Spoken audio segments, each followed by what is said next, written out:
The great chamber of the Galactic Council stretched wider than any building on Earth.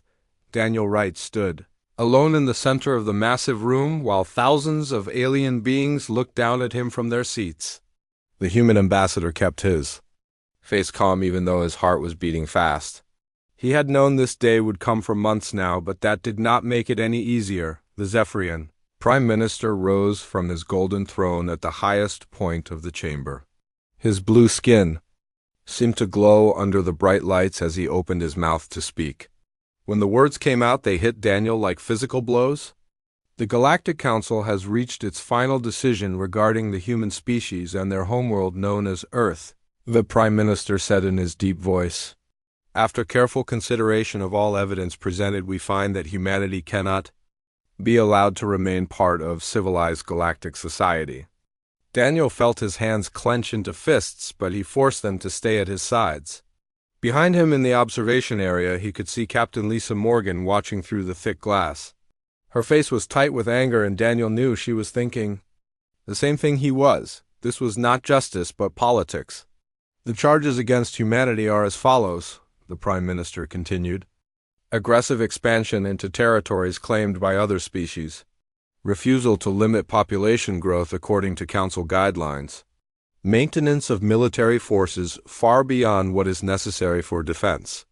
Most seriously, the practice of what your species calls total war, which violates all standards of civilized conflict. The chamber filled with angry sounds from the alien delegates. Some species made clicking noises while others howled or hissed. Daniel had spent 5 years learning the customs of dozens of different alien races, but right now all of that knowledge felt useless. Furthermore, the Prime Minister said, raising his voice above the noise, humanity has shown repeated disregard for Council authority. Your leaders have refused direct orders to reduce your military. Your colonies continue to expand into disputed space. Your people show no respect for the natural order that has kept peace in this galaxy for over 1,000 years. Daniel wanted to laugh at that last part. Peace for who, he wondered. The Council's idea of peace meant that strong species ruled over weak ones and everyone stayed in their assigned place. Humans had never been good at staying in assigned places. Therefore, the Galactic Council hereby sentences the entire human species to permanent exile from Council space, the Prime Minister announced. You have 1 standard galactic year to remove all human presence from territories under Council protection. This includes all trade stations, diplomatic posts, military installations, and civilian colonies. After that time, any human found in Council space will be considered a hostile invader. The chamber erupted in celebration. Aliens of every shape and size cheered and made their species versions of happy sounds. Daniel stood perfectly still in the middle of it all and waited for the noise to die down. Do you have anything to say, Ambassador Wright? The Prime Minister asked with what might have been amusement in his voice. Daniel looked up at the thousands of alien faces staring down at him. Some looked pleased while others seemed almost sad. A few species had voted against the exile, but they were outnumbered 10 to 1. He thought about giving a speech about justice or fairness, but what would be the point? These beings had already made up their minds. I accept the Council's decision on behalf of humanity, Daniel said in a clear voice that carried throughout the chamber. We will comply with all terms of the exile. The Prime Minister nodded as if this was exactly what he had expected to hear. Very well. Your transport vessel will be provided with safe passage to the edge of Council space. We suggest you use your remaining time wisely. As Daniel turned to leave the chamber, he caught sight of Captain Morgan's face through the observation window. She was not looking at him anymore, but at the celebrating aliens below. Her expression was not one of defeat or sadness, but of cold calculation. Daniel had seen that look before during the war against the Centauri pirates. It was the look of someone planning revenge. 3 hours later, Daniel sat in his private quarters aboard the human transport ship as it moved away from the Council station. Captain Morgan had joined him along with Dr. Amanda Foster, who had served as Earth's chief scientific advisor to the Council. The 3 of them had worked together for years trying to find a way for humanity to fit into galactic society. Now, that dream was over. How long do you think it will take them to realize their mistake? Dr. Foster asked as she looked out the window at the stars. What do you mean? Daniel replied, though he thought he knew what she was getting at. The council thinks they're getting rid of a problem, she explained. But what they're really doing is setting us free. No more restrictions on our military. No more limits on where we can explore. No more rules about how fast we can grow or what technologies we can develop. Captain Morgan smiled for the first time since the trial began. The galaxy is a big place. The Council only controls about 30% of it. The rest is open space, waiting for someone brave enough to claim it. Daniel felt a strange mix of sadness and excitement building in his chest. Sadness for the peaceful future that would never happen and excitement for the unknown challenges ahead. Humanity had always been at their best when facing impossible odds. There's something else, Dr. Foster said quietly. During my years studying council species, I learned things they probably wish I hadn't. Weaknesses in their technology. Gaps in their defenses. Most importantly, I know which species hate the council as much as we do. Species like who? Captain Morgan asked, leaning forward. The Kithara, for one. The council enslaved them 200 years ago and forces them to mine radioactive materials on dead worlds. The Vorthak had their homeworld taken because it sits on an important trade route. There are dozens of others all waiting for someone to give them hope. Daniel nodded slowly as he began to understand what his companions were thinking. The council believed they were exiling humanity to protect themselves, but they might have just created their own worst enemy. Humans had a long history of turning disasters into opportunities. When we get back to Earth, Daniel said finally, we're going to need to have a very long conversation with the President. 5 years had passed since the great ships of Earth disappeared beyond the edge of Council space, and the galaxy had settled back into its comfortable routine. Trade flowed along the same routes it had for centuries, while the Council species congratulated themselves on solving the human problem. In the halls of power, on dozens of worlds, politicians spoke proudly of how they had protected galactic civilization from the aggressive newcomers. None of them knew that Admiral Kevin Brooks was watching their celebrations from the bridge of the Terra Nova, hidden in the shadow of a dead moon. The massive warship was unlike anything humanity had ever built before. Its hull was made from materials discovered in the asteroid fields beyond Council space, and its weapons could punch through the armor of any known vessel. Most importantly, it was completely invisible to every sensor the Council possessed. "Status report, Commander," Brooks said to the young woman standing beside his command chair. "All Shadow Fleet units are in position, Admiral," Commander Sarah Bell replied, checking the displays on her tablet. "We have 300 vessels spread across this sector alone. The Council patrol that passed through here an hour ago detected nothing." Brooks nodded with satisfaction. The Shadow Fleet was his greatest achievement and humanity's secret weapon. Built in hidden shipyards carved into asteroids and powered by fusion reactors that left no energy signature, the fleet had grown from a handful of experimental ships to over 2,000 vessels. Each one was crewed by volunteers who had given up their old lives to serve in the darkness between stars. "Any word from the exploration teams?" Brooks asked. "Dr. Clark's people have made contact with another species in the Vega sector," Sarah reported, "a race called the Nexari who were driven from their homeworld by Council expansion 50 years ago. They're very interested in our proposals." Brooks smiled at that news. Dr. Rachel Clark had proven to be a genius at first contact situations. Her teams had now made peaceful contact with over 30 species that the Council had either ignored or actively oppressed. Each new ally brought unique skills and knowledge that made humanity stronger. The bridge door slid open and Commander Paul Rodriguez walked in, still wearing the environmental suit he needed to breathe the methane atmosphere of the Cathara mining stations. His latest mission had taken him deep into Council territory to meet with leaders of the enslaved warrior race. "How did it go, Paul?" Brooks asked. "Better than we hoped," Rodriguez replied, pulling off his helmet. "The Cathara are ready to join us, but they want proof that we can protect them from Council retaliation. They've been slaves for 200 years and they're afraid to hope. What kind of proof do they need? They want us to help them liberate one of their mining colonies. Nothing too big at first, just a demonstration that human weapons can stand against Council forces. Brooks considered this carefully. The Shadow Fleet had been conducting reconnaissance missions for 3 years, but they had never engaged in direct combat with Council forces. The risk was enormous, but so was the potential reward. The Kithara were legendary warriors before their enslavement, and their knowledge of Council military tactics would be invaluable. Set up a meeting with the strike team commanders, Brooks decided. We'll need to plan this very carefully. While the Admiral planned military operations on the edge of Council space, Director Susan Hayes was overseeing an even more ambitious project back in human territory. Standing in the observation dome of Orbital Station Prime, she watched as thousands of construction ships swarmed around the skeleton of what would soon become the largest shipyard in the galaxy. The new facility will be operational in 6 months. Her assistant Jim Parker reported, when it's finished, we'll be able to build capital ships twice as fast as before.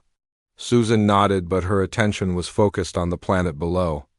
New Colorado had been a barren rock when the first human colony ships arrived 5 years ago.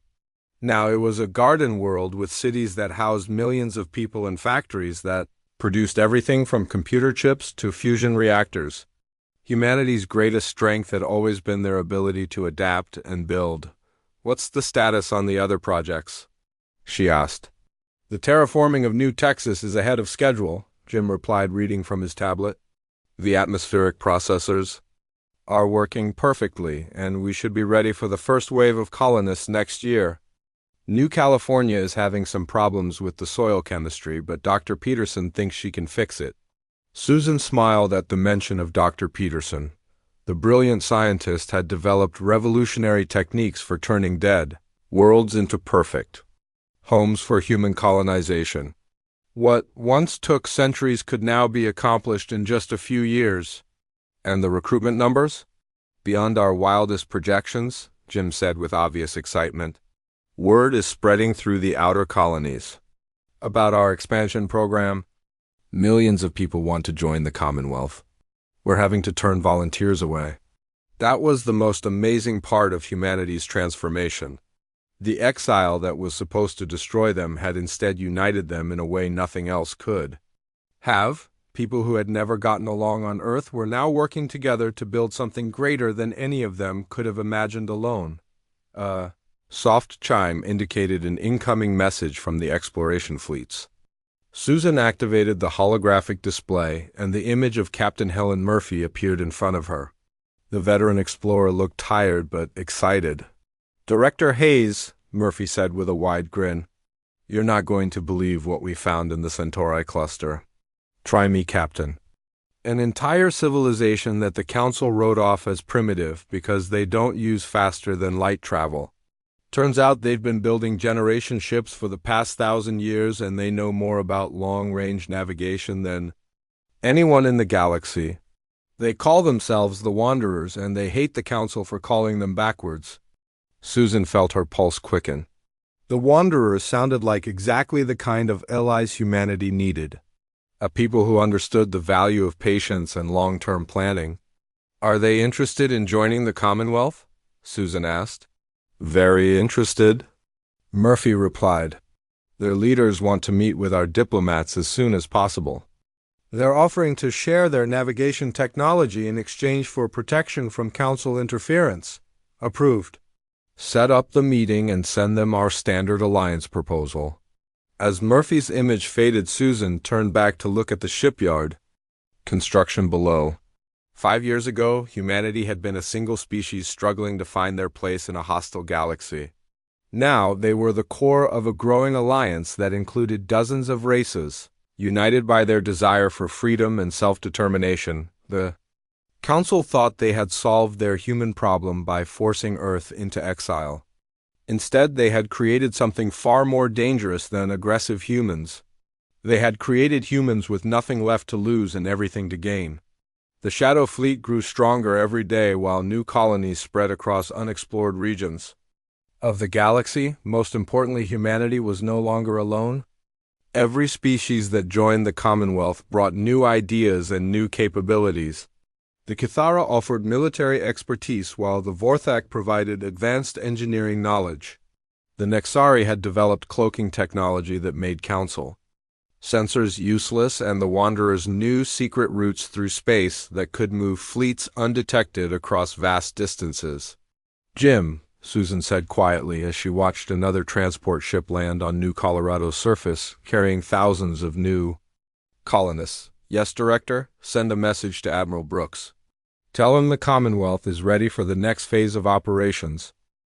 The first sign that something had changed in the galaxy came when mining colony Zarian Prime stopped sending its daily status reports. The automated systems that tracked mineral production and shipping schedules showed nothing but silence from the remote facility on the edge of Council space. At first, the bureaucrats on the Zephyrian homeworld assumed it was just another equipment failure in the harsh environment of the asteroid belt. 3 days later, when the backup communication array also went silent, they decided to send an investigation team. Captain Vexstar of the Zephyrian Defense Force had served on patrol duty for 20 years without ever encountering anything more dangerous than equipment smugglers or drunk miners. He expected this mission to be just as routine as all the others. When his ship arrived at Zarian Prime, what he found made no sense at all. The mining platforms were still there, floating in their assigned positions around the largest asteroids, but they were completely empty. Storage bays that should have contained months' worth of processed minerals were bare. Worse yet, there was no sign of the 3,000 Cathara slaves who had worked the mines or their Zephyrian overseers. "Run a full sensor sweep," Vexstar ordered. His crew, "check for any signs of combat or structural damage." The results were even more puzzling. There were no blast marks on the mining equipment and no debris fields that would indicate a battle had taken place. The facilities looked like they had been carefully emptied rather than attacked. Even stranger, the sophisticated security systems showed no record of any unauthorized ships entering the area. "Captain," his sensor officer reported with confusion. In his voice, "I'm detecting unusual energy signatures throughout the facility. It looks like some kind of advanced cloaking technology was used here, but nothing in our databases matches these readings." Vexstar felt a chill run down his spine. No known species in the galaxy possessed cloaking technology that could hide entire fleets from Council sensors. The equipment required for such operations would be far beyond anything pirates or raiders could obtain. "Send an immediate priority message to command," he ordered. "We have a potential first contact situation." While Captain Vexstar was filing his disturbing report, Helen Murphy was leading her stealth destroyer Shadowhawk through the outer reaches of the Andromeda sector. Her ship was one of dozens conducting surgical strikes against Council infrastructure across their territory. Each attack was carefully planned to look like the work of local raiders or simple equipment failures. "Target acquired," her tactical officer, Lieutenant Ben Carter, announced. "Council communication relay station dead ahead. Minimum crew of 12 Zephyrians plus automated defense systems." Murphy studied the tactical display showing the relay station orbiting a gas giant. The facility was responsible for coordinating military communications across 3 star systems, and its destruction would cause significant disruption to Council operations in the region. "Remember the mission parameters?" she told her crew. "We go and fast hit the primary systems and get out before they can send a distress signal, make it look like a reactor malfunction." The Shadowhawk emerged from its cloaked approach just long enough to fire a single precise shot into the station's power core. The exotic energy beam penetrated the shields as if they weren't there and caused a cascade failure that destroyed the entire facility in seconds. By the time the explosion faded, Murphy's ship had already vanished back into the darkness. "Another successful mission," Lieutenant Carter said with satisfaction. "That's the 15th relay station we've taken out this month." Murphy nodded, but she couldn't shake the feeling that their luck was running out. Each attack brought them closer to the moment when the Council would realize they were facing an organized enemy rather than random raiders. When that happened, the real war would begin on the Commonwealth world of New Virginia. General Carl Bennett was preparing for exactly that moment. The former Marine had spent the last 3 years building the largest and most advanced military force in galactic history. His training facilities covered entire continents, while his research teams worked around the clock to develop new weapons and tactics. "Status report, Colonel," Bennett said as he reviewed the latest training results. With Colonel Janet Lewis, "The integration program is exceeding all expectations," Lewis replied. "Human soldiers are working seamlessly with Kithara warriors and Vorthak engineers. The mixed unit formations are proving far more effective than we projected." Bennett smiled at that news. One of humanity's greatest advantages was their ability to learn from other species and adapt their techniques. The Kithara had taught human soldiers new methods of close combat, while humans had shown the warrior race how to use advanced technology more effectively. The Vorthak contributed their engineering expertise to create new forms of mobile armor that could operate in any environment. "What about the psychological operations program?" Bennett asked. "Margaret Stone's teams are doing excellent work," Lewis reported. "They've managed to establish contact with resistance movements on over 20 Council worlds. Anti-government sentiment is growing stronger every month, especially among the younger generation of aliens who question why the Council rules their lives. The psychological warfare program had been Margaret's idea, and it was proving to be one of their most effective weapons." Former diplomat Margaret Stone understood that winning hearts and minds was just as important as winning battles. Her teams used captured Council communication networks to broadcast evidence of government corruption and oppression while promoting the benefits of joining the Commonwealth. "Any word from Admiral Brooks about the next phase of operations?" Bennett asked. "He's waiting for confirmation from Dr. Foster's intelligence network," Lewis replied. "Apparently they've identified a major weakness in the Council's command structure that could give us a significant advantage." Dr. Amanda Foster had become the Commonwealth's master spy during the years since the exile. Her teams had managed to infiltrate Council society using advanced cosmetic surgery and behavioral modification techniques. These agents looked and acted like members of various alien species, while secretly gathering intelligence and recruiting sympathizers. At that very moment, one of those agents was sitting in a Council security briefing on the Zephyrian homeworld. Agent Linda Roberts had undergone months of surgery to look like a Zephyrian female and had spent 2 years working her way up through the intelligence bureaucracy. Her false identity was so complete that even genetic scans showed her as a purebred alien. The pattern of attacks is becoming clear, Security Director Kethmer was explaining to his staff. "Someone is deliberately targeting our communication and supply networks in the outer territories. This is not the work of random pirates." Linda felt her pulse quicken as she listened to the briefing.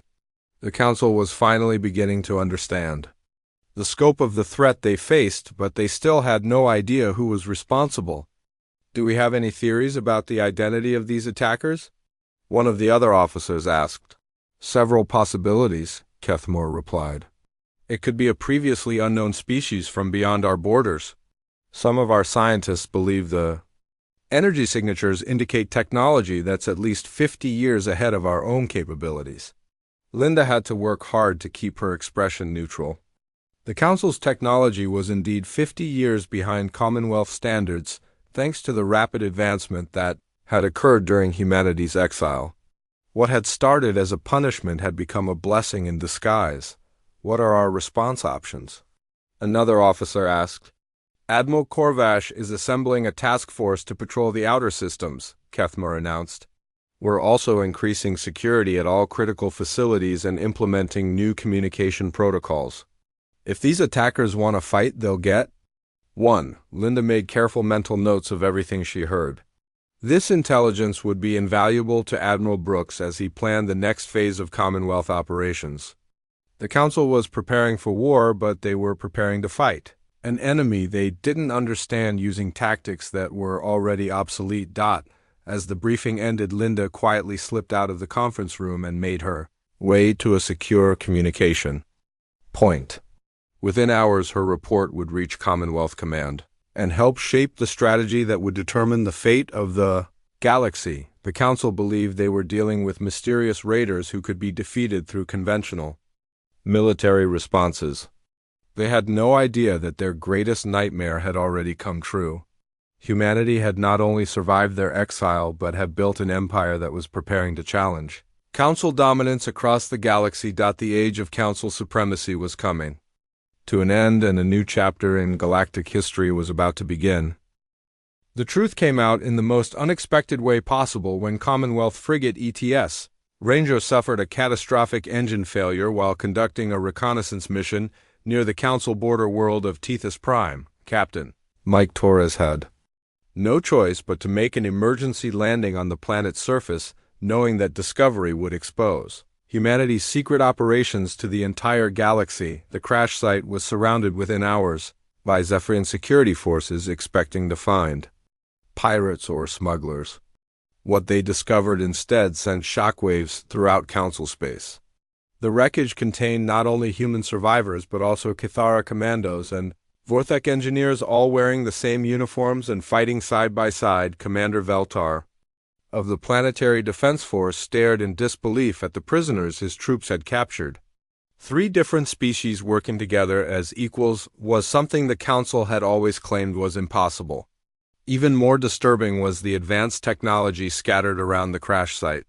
Energy weapons that could penetrate Council armor, and communication devices that used quantum encryption far beyond anything in the Council's arsenal.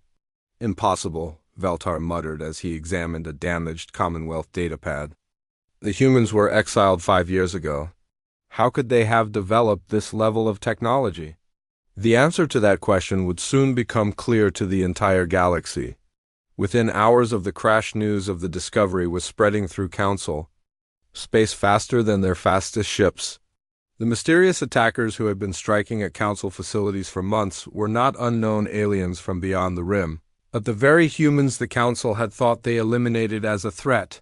Admiral Kevin Brooks received word of the Rangers' loss while standing on the bridge of Terra Nova in the Andromax sector. He had been preparing for this moment for 3 years, knowing that eventually their operations would be discovered. The question now was whether the Commonwealth was ready for open war. All fleet commanders report ready, Admiral, his communications officer announced. 200 Commonwealth vessels are standing by for your orders. Brooks looked out at the stars and thought about how far humanity had come since their exile.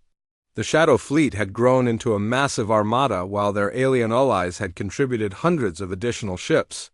Most importantly, they had spent years studying Council military tactics and developing countermeasures for every weapon system the enemy possessed.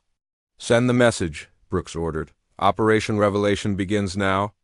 Across the galaxy, Commonwealth ships began emerging from their hidden positions. The cloaking fields that had kept them invisible for so long flickered and died as vessels of every size and configuration revealed themselves in Council space. Human destroyers appeared alongside Cathara battlecruisers and Vorthek engineering. Ships all flying the blue and silver flag of the Commonwealth. On Earth, President John Carter sat in the Oval Office, preparing to address not just his own people but every inhabited world in the galaxy. The Commonwealth had spent months infiltrating Council communication networks, and they were about to use those systems to BROADCAS, the most important speech in human history. Mr. President, his aide Robert Kim announced, the networks are ready. You'll be transmitting to over 3 billion beings across Council space. Carter nodded and faced the camera that would carry his image to alien worlds throughout the galaxy. Behind him stood the flags of 37 species that had joined the Commonwealth, along with representatives from each of their governments. Citizens of the galaxy, Carter began, speaking in the calm voice that had carried him through 2 election campaigns. 5 years ago, the Galactic Council sentenced humanity to exile, claiming that we were too aggressive and dangerous to remain part of civilized society. Today we return not as conquerors but as liberators. The speech was being translated into dozens of alien languages and broadcast on every communication frequency the Commonwealth could access. On worlds throughout Council space, beings stopped what they were doing to listen as the human president explained how the exile had led not to humanity's destruction but to the creation of something greater. The Commonwealth stands for principles that the Council has forgotten, Carter continued. We believe that all sentient beings have the right to determine their own destiny. We believe that strength comes not from oppressing others but from voluntary cooperation between free peoples. We believe that the age of Council domination is over. As Carter spoke, Admiral Brooks was leading the Commonwealth First Fleet into battle against a hastily assembled Council defense force in the Andromax sector. The Zephyrian admiral commanding the enemy formation had never seen ships like the ones approaching his position. Commonwealth vessels moved with impossible grace, while their weapons reached out across distances that should have been beyond effective range. All ships opened fire, Brooks commanded as his fleet closed to optimal weapons range. The space between the two forces erupted in brilliant flashes of energy as Commonwealth particle beams met Council plasma cannons. The technological superiority that humanity had developed during their exile became immediately apparent as their weapons cut through enemy shields, like tissue paper, while their own defenses remained intact. Enemy flagship is breaking apart, his tactical officer reported with excitement. Their entire left flank is in retreat. Brooks watched with satisfaction as Council ships fled from the battlefield. This was what 5 years of preparation had been building toward, and the results exceeded even his optimistic projections. Commonwealth forces were not just winning, they were dominating every engagement. On the surface of the Kithara homeworld, Colonel Janet Lewis was leading Commonwealth ground forces in their first major liberation operation. The warrior race had been enslaved by the Council for 2 centuries, and their homeworld was defended by massive fortifications that were supposed to be impregnable. Advance teams report the outer defenses have been neutralized, her communications officer announced over the sound of explosions in the distance. Lewis smiled as she watched human soldiers fighting alongside Kithara commandos to free their alien allies' homeworld. The sight of integrated Commonwealth forces working seamlessly together was exactly what humanity's enemies had claimed was impossible. Tell General Bennett that Phase 1 is complete, she ordered. We're ready to begin the assault on the capital city. The liberation of Kithara Prime was being broadcast live across the galaxy thanks to Commonwealth control of the communication networks. Beings on hundreds of worlds watched in amazement as human soldiers fought not to conquer alien territory but to free an oppressed people from their council masters. The psychological impact was enormous. For centuries, the Council had portrayed humans as violent aggressors who could not be trusted to coexist with other species. Now the galaxy was seeing the truth. Humanity fought for freedom and justice while the Council used slave labor and brutal oppression to maintain their power on the Zephyrian.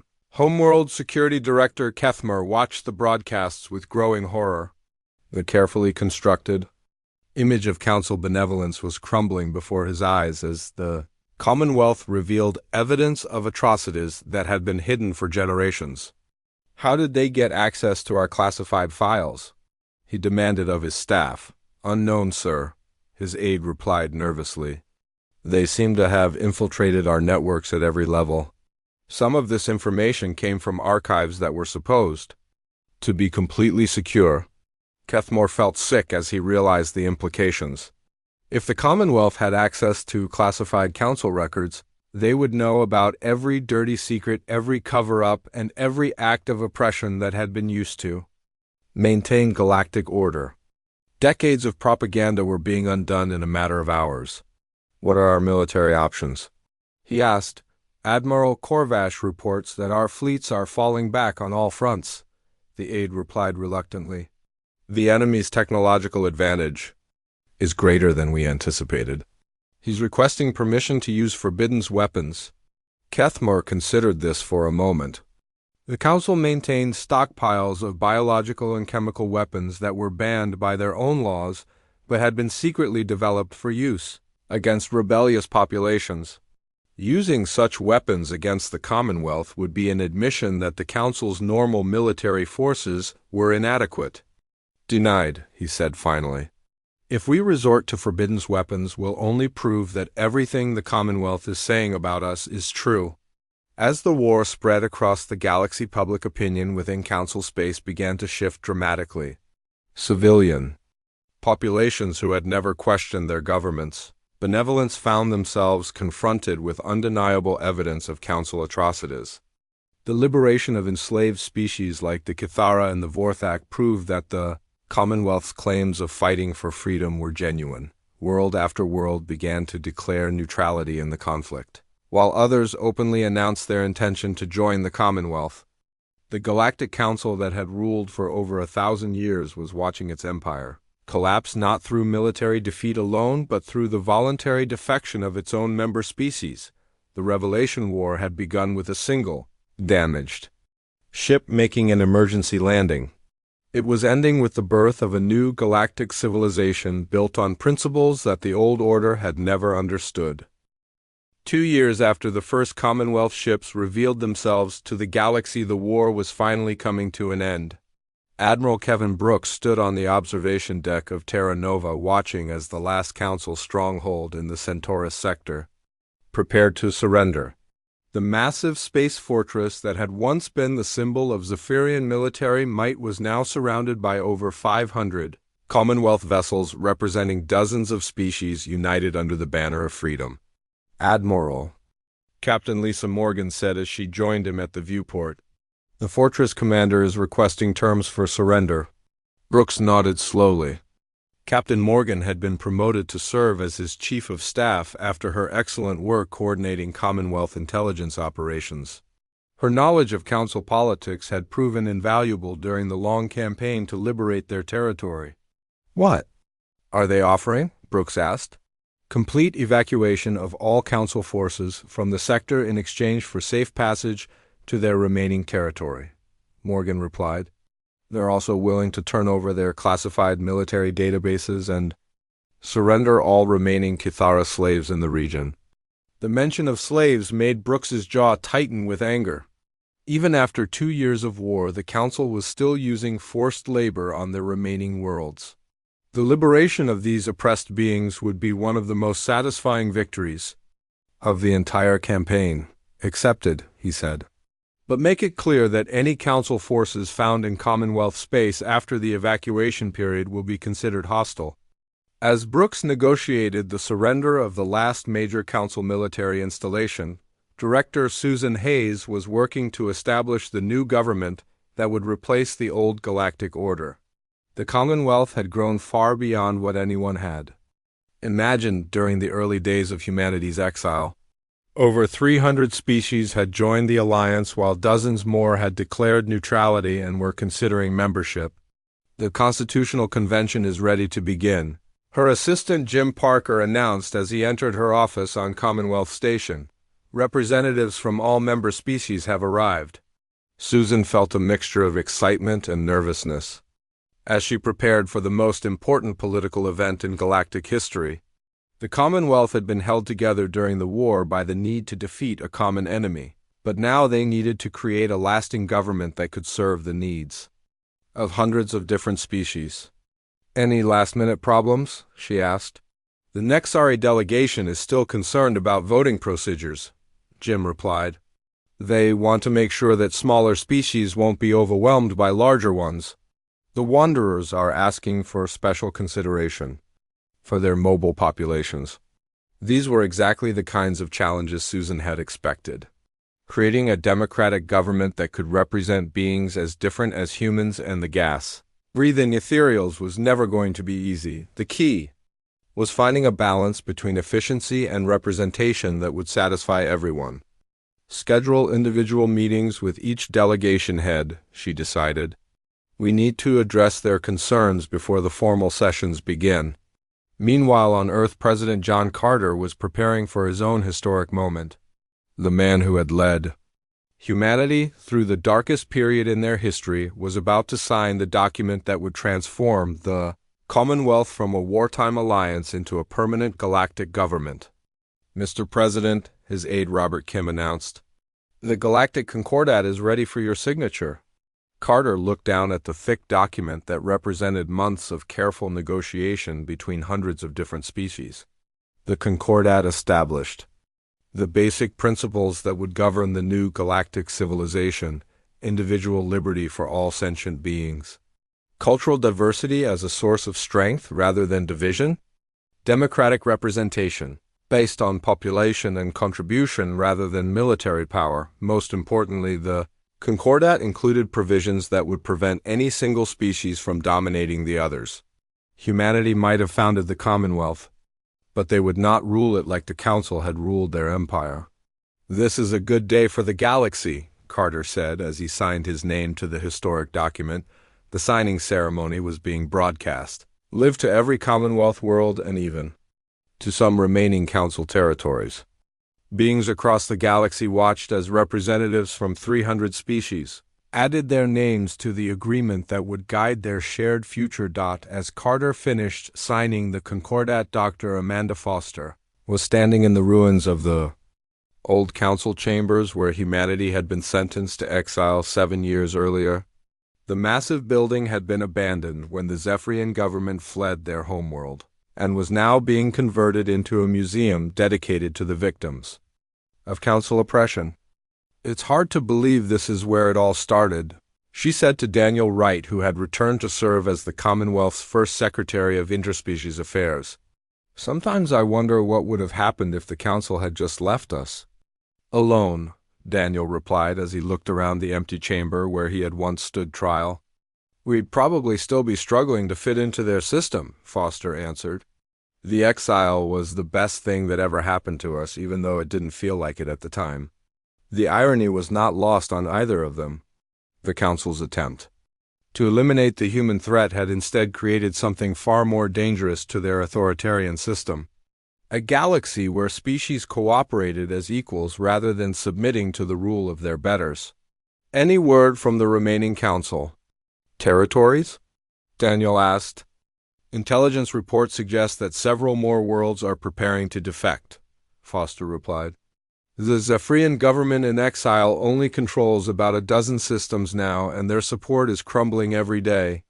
The collapse of Council authority had been remarkably swift once their military advantages disappeared. Without the ability to enforce their will through superior firepower, the Council had discovered that very few species actually supported their system of government. Most had simply been afraid to resist. On the Commonwealth world of New Virginia, General Carl Bennett was reviewing the final reports from the liberation campaigns. His integrated forces had proven themselves in battle after battle, demonstrating that cooperation between species was not only possible but highly effective. "Casualties?" he asked Colonel Janet Lewis as she presented the summary of their operations. "Remarkably light considering the scope of the campaign," Lewis replied. "Total Commonwealth losses were less than 10,000 across all species. Council losses were much higher, but most of their casualties occurred when their own forces turned against them. That had been one of the most surprising developments of the war. As Commonwealth forces liberated Council territories, many of the defending troops had switched sides rather than fight for a government they had grown to hate. Entire fleets had defected, bringing valuable intelligence and military assets with them. "What's the status of the integration program?" Bennett asked. "Beyond successful," Lewis answered with a smile. "We now have mixed units from over 50 different species serving together. The cultural exchange programs have created bonds that will last for generations." As the military leaders discussed their achievements, Captain Helen Murphy was exploring regions of the galaxy that had never been surveyed by Council expeditions. Her ship ETS Horizon was part of a massive exploration program designed to chart the unknown territories beyond the old borders. "Captain," her science officer, Lieutenant Ben Carter, announced, "we're detecting artificial structures in the next system. It looks like another previously unknown civilization." Murphy felt the familiar excitement of discovery that had driven her throughout her career. The galaxy was far larger and more diverse than anyone had imagined during the Council era. New species and new worlds were being discovered every month. as Commonwealth exploration fleets pushed into regions that had been ignored for centuries. "Set course for the system," she ordered. "Let's see who our new neighbors are." The expansion of Commonwealth influence was happening peacefully, as species after species chose to join the alliance rather than remain isolated. The promise of protection from aggressive neighbors and access to advanced technology was proving irresistible to civilizations that had spent centuries hiding from Council attention. Back on Commonwealth, Station Director Hayes was putting the finishing touches on the new Galactic Constitution. The document represented the hopes and dreams of billions of beings who had never before had a voice in their own government. "The final vote is scheduled for tomorrow," Jim Parker announced. "All delegations have signed off on the compromise." Language, Susan nodded with satisfaction. Creating a government that could serve the needs of beings as different as silicon-based. Crystallines and energy beings like the photons had required unprecedented creativity and cooperation. The result was a system unlike anything that had existed before in galactic history. "What about Earth's role in the new government?" she asked. "Humanity will have representation proportional to our population, just like every other species," Jim replied. "We won't have any special privileges even though we founded the Commonwealth. That had been humanity's gift to the galaxy. The wisdom to step back from power when they could have claimed dominance. The Council had ruled through fear and oppression, but the Commonwealth would govern through consent and cooperation.